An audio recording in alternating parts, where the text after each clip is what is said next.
Hey guys, I'm Lou de Letras. Hi, I am Robert Kubica. Hi everyone, I'm Lorenzo Colombo. It's JM. As Prema is mostly known for single-seater, it's good to be introduced to endurance racing.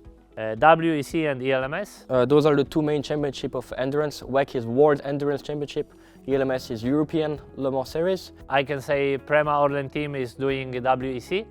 Of course, is a World Endurance Championship.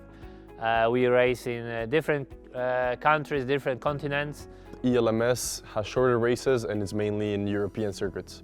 What's the format of the race weekend? The format is pretty standard. I would say there is 2 or 3 free practice of 1 hour and 1 hour 30s. Then a 10-minute qualifying and a race between 6, 8, 12 or 24 hours depending on the rounds. Le Mans is a bit different because we have a prologue, so a test session before the actual race week starts. And of course, Le Mans, there is more free practice. Everything starts on Wednesday with a different format, qualifying, then free practice mixed in between. Why there is more than one driver? Well, I think in endurance racing, as I said before, it's going to be very tough. That's because the races are very long and you have to share. You cannot do a 4-hour race all by yourself. I would not see myself drive 24 hours alone. You have to share the car, share the duty. On 24 hours, you will do 2.5 hours to 3 hours in the car, then go out, your teammate takes over, you sleep, rest, and go again and again and again till the end. It's really an endurance racing and a teamwork. Also important to mention is that it's one car for 3 drivers. So basically I will go into the pits, take my belts off, the driver jumps in and goes out again, and it goes around for the 24 hours. So it's important to have a car that suits everyone. It's not only a personal setup and personal likings. Why a 24-hour race? 24 hours because, I mean, it's to test the cars. Manufacturers in the past wanted to run long and to develop durability and test the endurance of cars and drivers, and I think that's the main reason why people enter endurance racing in the beginning. Do you sleep during a race? Of course, short races, no. Long races, you have to. It's of course very important to recharge your batteries, to don't waste your energy, because in the end the race, especially 24-hour races, are very, very long, very exhausting. So you should have a rest and you should sleep.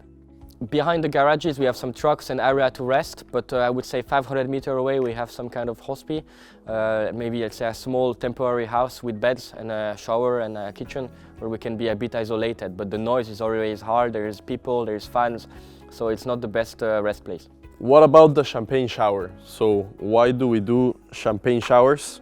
So champagne shower has been initiated by Dan Gurney, Who won the Le Mans in 1967. Him was the responsible for starting the champagne shower, so he was the first ever guy to actually spray some champagne on the podium. It took on for the rest of the motorsport community, which went more and more in the years, and now is a standard procedure, and it's very nice.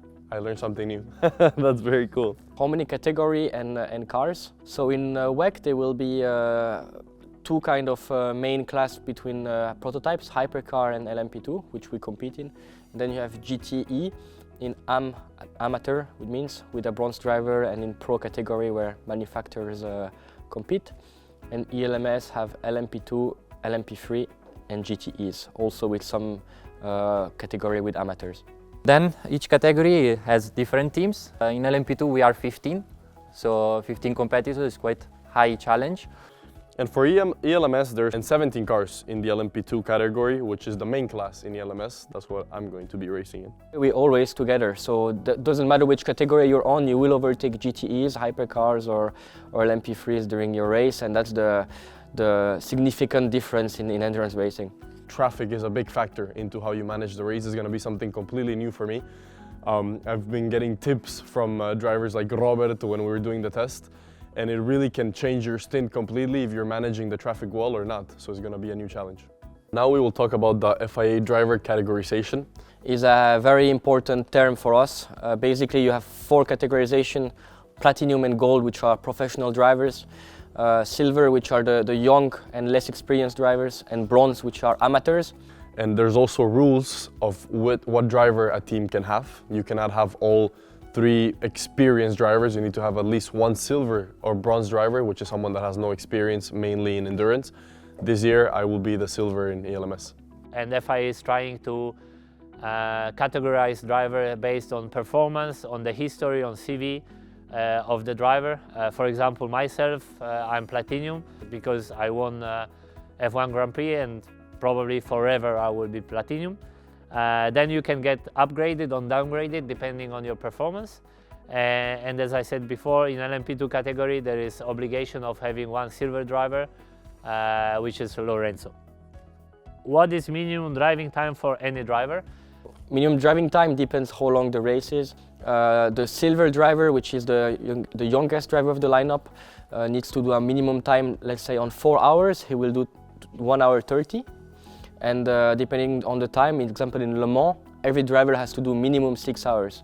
If you don't respect this minimum, you will get penalized and probably disqualified. So everyone has to do a minimum, like no one can do 20 minutes and all the others the 23 hours left. Why there are lights on the sides of the car? The lights on the side of the cars, there is a few. One is just for visibility and seeing your race number, and the others is to see if you're in the top 3 of your category, so the spectators on track can spot you. What is the medical light? Medical light is very similar to what happens in a single-seater. When we have a crash and the G-forces registered in the car are very high, a blue light will come on, and that means the driver must be checked by the medical crew. If you have more questions for us, let us know, and hopefully see you soon and support us. Thank you.